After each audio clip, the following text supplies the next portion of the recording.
Hampir 2 tahun sejak 2 Maret 2020, Indonesia mengkonfirmasi kasus pertama COVID-19. PSBB pun menjadi strategi pertama pemerintah dalam menghadapi pandemi virus corona di Indonesia. Kebijakan ini dicetuskan Presiden Joko Widodo melalui Peraturan Pemerintah Nomor 21 Tahun 2020 tentang pembatasan kegiatan masyarakat.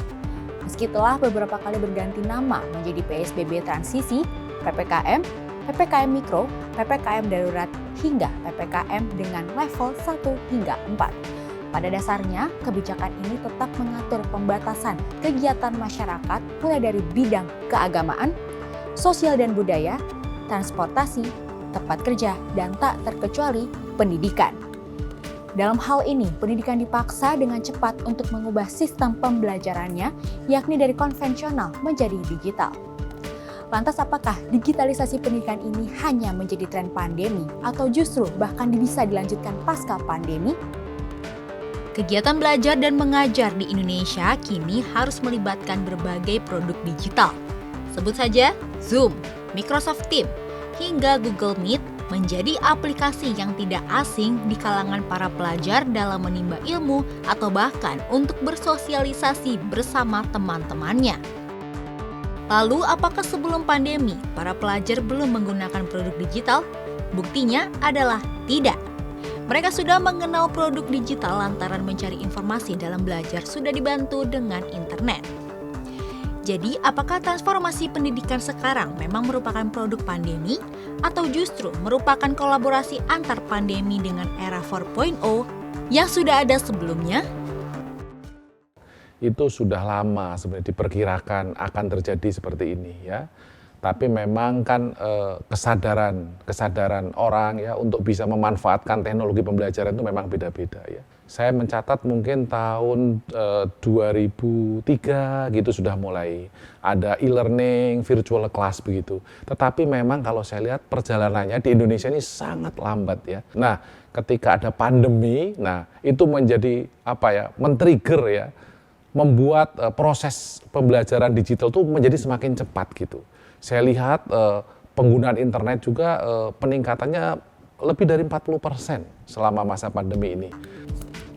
Meski pembelajaran online digaungkan sebagai sistem pembelajaran yang menawarkan ketidakterbatasan tempat, nyatanya ketidakterbatasan tersebut masih belum dapat dirasakan oleh semua pihak dikarenakan tidak semua orang memiliki fasilitas yang memadai, lalu ditambah dengan kompetensi pengajar serta jenis konten yang masih perlu disiapkan, justru berujung pada lost learning atau kondisi di mana pelajar tidak menangkap ilmu secara maksimal yang diperkirakan menyentuh angka 20% menurut pihak Kementerian Pendidikan, Budaya, Riset, dan Teknologi.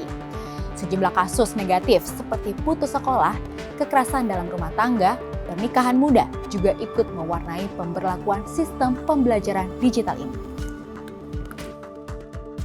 Kalau buat saya pribadi sih tentu ada, seperti misalkan sinyal yang tidak terlalu stabil dan kemudian banyaknya tugas yang deadline-nya terlalu mepet gitu. Kadang pembelajaran lewat online itu lebih membosankan karena cenderung itu-itu aja. Paling kadang-kadang kalau misalnya kita mau belajar ada hambatan kayak kita koneksinya terlepas gitu. Lagi belajar untuk Zoom meeting, saya suka jaringannya kurang stabil, jadi saya kurang fokus dan gak maksimal belajarnya. Tantangannya mungkin hanya sinyal kali ya.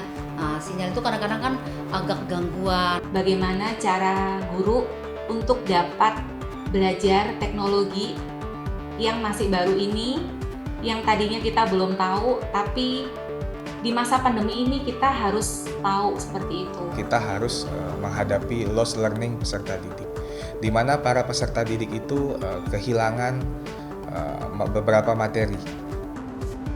Masa-masa yang disebutkan sebelumnya membuat Menteri Pendidikan dan Kebudayaan, Riset dan Teknologi Nadiem Makarim memutuskan untuk segera menerapkan PTM per Agustus 2021. Kondisi psikologis anak kita dan cognitive learning loss anak kita sudah terlalu kritis. Kita harus secepat mungkin membuka dengan protokol kesehatan yang ketat. Menurut data di tahun 2021, dari 540.000 sekolah, terdapat 91% di antaranya yang diperbolehkan melakukan PTM terbatas.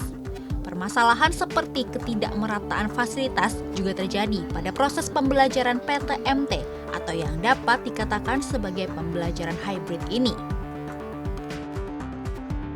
Gubernur Jawa Tengah Ganjar Pranowo, praktisi pendidikan Indra Charismiaji pun menjadi sejumlah pihak yang menilai bahwa PTMT bukan menjadi satu-satunya solusi untuk mengatasi lost learning. PTM terbatas ini adalah salah satu solusi yang sebetulnya adalah langkah bertahap. Jadi ujung dari semua ini adalah PTM 100%. Namun ini adalah langkah demi langkah, harus sangat penuh kehati-hatian, jangan sampai menyebabkan ini peningkatan penyebaran COVID.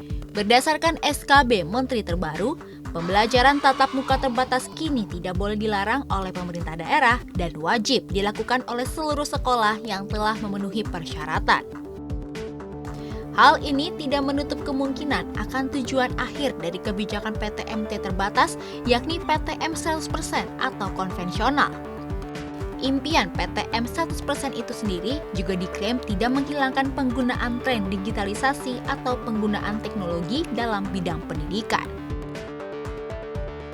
Dan ini perlu terus dikembangkan, digitalisasi pembelajaran, atau bahkan sekolah akan membangun learning management system yang tujuannya untuk mempercepat mengatasi learning loss yang terjadi di sekolah. Tren digitalisasi pendidikan juga tidak akan hilang lantaran saat ini teknologi sudah menjadi kebutuhan dan bahkan dapat menjadi percepatan dalam menangani learning loss yang dialami oleh para pelajar.